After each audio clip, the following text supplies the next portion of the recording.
All right, Invader fans, Zombicide, Invader, working our way through some core tactics, exploring a couple of different ideas here. And the important thing in Invader, there's a reverse timer going on with that. Yes, you have spawns that you have to contend with the Xenos. Yes, you have your party of survivors. It might be the core. You might be pulling in from some of the expansions. You might be playing around with the Kickstarter exclusives. There's different mission objectives like pick up items or evacuate civilians, get some oxygen, move to the other side of the map. All that's in play. All that's going to influence your tactics. But under the hood, there's a timer going on. And essentially this timer is your group of survivors in the beginning in terms of health, their health pool. There's a couple of items that can mitigate this through shields and healing and stuff, but essentially your health pool is at its strongest. And the Xenos are at their weakest at the beginning, even in missions where a couple are pre-spawned, pre-populated. But now as the game goes on, you're going to get weaker and weaker and weaker because you're going to take wounds. You're going to lose life points, armor points. And the spawns, even if they spawn slower or average, meaning you don't get a couple of chain spawns or crazy stuff, which it will happen, but even if it spawns at its slowest, the horde gets bigger and bigger and bigger. While that's happening, it also starts to cut down the places that you can move on the map. At the beginning, even though I'm limited by my action points, or I might be limited by the complex, whether there's an outdoor space and I have to make it to an oxygen room and grab some oxygen, but essentially I can look and say, here's where I am, and a lot of different, 2 or 3 different paths to the end game or to the end of the mission. As things spawn, literally parts of the board start to shut down, either because of mold or because there are so many Xenos in that area, you're like, I don't have the ability to clean them out.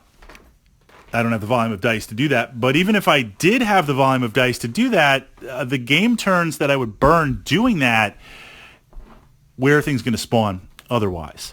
So at the beginning of the game, when we are at our strongest, there are a couple of key tactics that we need to balance out. And I say balance out because a lot depends.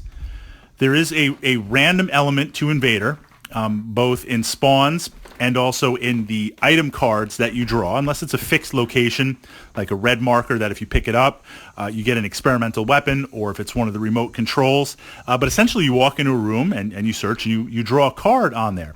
Or you're forced to move to certain areas to get oxygen.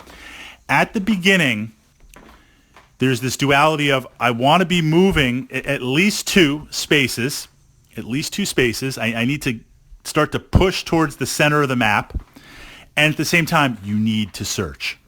You need to make sure that 100% you're searching along the way. Now, I love loot. I'm kind of a loot hog on that.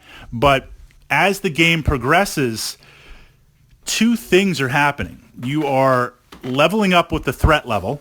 Hopefully your characters across the survivors across the party kind of level up the same. It doesn't always work out that way, but sometimes even if I can get a kill, I might not want to get that kill because I want, if I move into if I'm playing Magnus and I start to level up and I move into the skills, the yellow skills on there, I can keep on killing and keep getting my kill points up.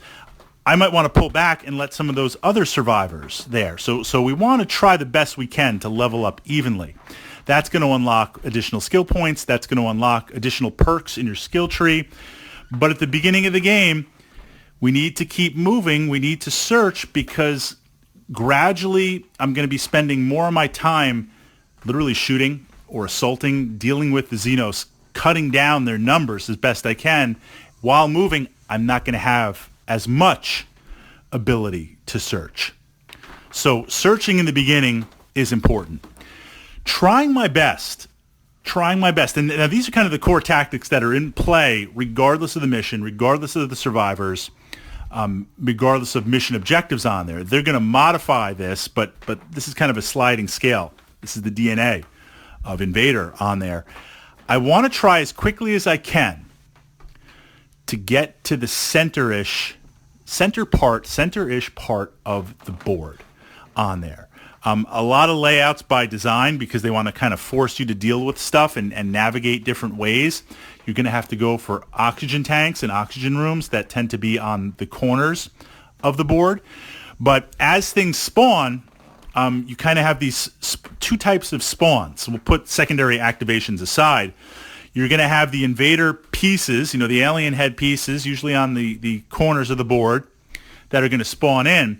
But then if you're playing with the spoiler abominations, as they spawn mold, this is where things get interesting because they leave the mold behind. And not that it's impossible to kill the abomination. It's hard, but you take it out. You focus fire, you take it out.